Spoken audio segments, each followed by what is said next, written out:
Assalamualaikum warahmatullahi wabarakatuh. Perkenalkan, nama saya Ratu Anissa Dia Bestari dengan NPM 0620015771 dari Kesmas 3B Universitas Kalang. Pada video kali ini saya akan membahas tentang penyakit akibat kerja. Untuk pembahasannya, mari kita simak video setelah ini. Baik, yang pertama-tama kita akan membahas tentang apa itu PAK. PAK adalah singkatan dari penyakit akibat kerja. Penyakit akibat kerja ini ialah gangguan kesehatan baik jasmani maupun rohani yang ditimbulkan ataupun diperparah oleh aktivitas kerja ataupun kondisi lain yang berhubungan dengan kerjaan. Nah, beberapa contoh penyakit akibat kerja atau PAK antara lain, yang pertama ada silikosis. Silikosis ini terjadi karena paparan debu silika. Yang kedua ada asbestosis. Asbestosis ini terjadi karena paparan debu asbes. Yang ketiga ada low back pain. Nah, low back pain ini terjadi karena pengangkutan manual. Yang keempat ada white finger syndrome. Nah, white finger syndrome ini terjadi karena getaran mekanis pada alat kerja dan penyakit-penyakit lain yang tidak bisa saya sebutkan satu persatu. Lalu kita akan membahas tentang kriteria PAK. Kriteria PAK ini ada 3. Yang pertama, adanya hubungan antara pejanan yang spesifik dengan penyakit. Yang kedua, adanya fakta bahwa frekuensi kejadian penyakit pada populasi pekerja lebih tinggi daripada masyarakat umum. Dan yang terakhir, penyakit dapat dicegah dengan melakukan tindakan preventif di tempat kerja.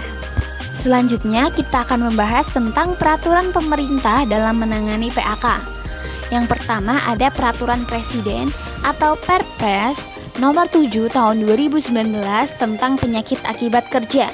Yang kedua ada Undang-Undang nomor 3 tahun 1992 tentang jaminan sosial tenaga kerja.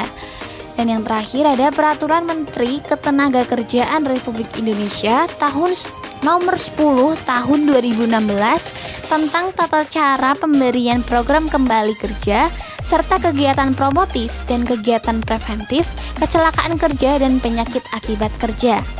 Nah, yang terakhir kita akan membahas tentang kewajiban perusahaan dalam perlindungan PAK.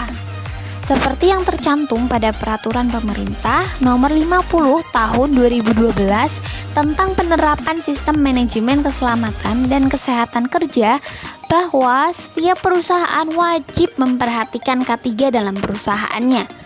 Keselamatan kerja menjadi tanggung jawab perusahaan untuk mengatur dan memelihara ruangan, alat perkakas di tempat kerja di mana perusahaan menyuruh karyawan melakukan pekerjaan. Tanggung jawab keselamatan kerja oleh perusahaan bertujuan agar setiap karyawan dapat terlindung dari kecelakaan kerja dan bahaya yang mengancam badan, kehormatan, serta harta bendanya. Hal ini merupakan hak yang harus didapatkan oleh setiap karyawan dalam menjalani pekerjaannya. Namun, ternyata kesadaran pengusaha atau pemberi kerja di Indonesia untuk menjamin keselamatan karyawan masih rendah. Setelah mengetahui informasi di atas, maka Anda harus memastikan bahwa perusahaan Anda telah memiliki jaminan khusus terhadap keselamatan kerja karyawan. Jangan sampai karyawan mengalami kecelakaan kerja dan operasional perusahaan menjadi terganggu. Pastikan tim HR perusahaan memperhatikan bahwa SOP perusahaan telah berjalan lancar dan dipatuhi oleh setiap karyawan, sehingga risiko terjadinya kesalahan dapat diminimalisir. Sekian dari saya. Jika ada kesalahan kata, mohon dimaafkan. Wassalamualaikum warahmatullahi wabarakatuh.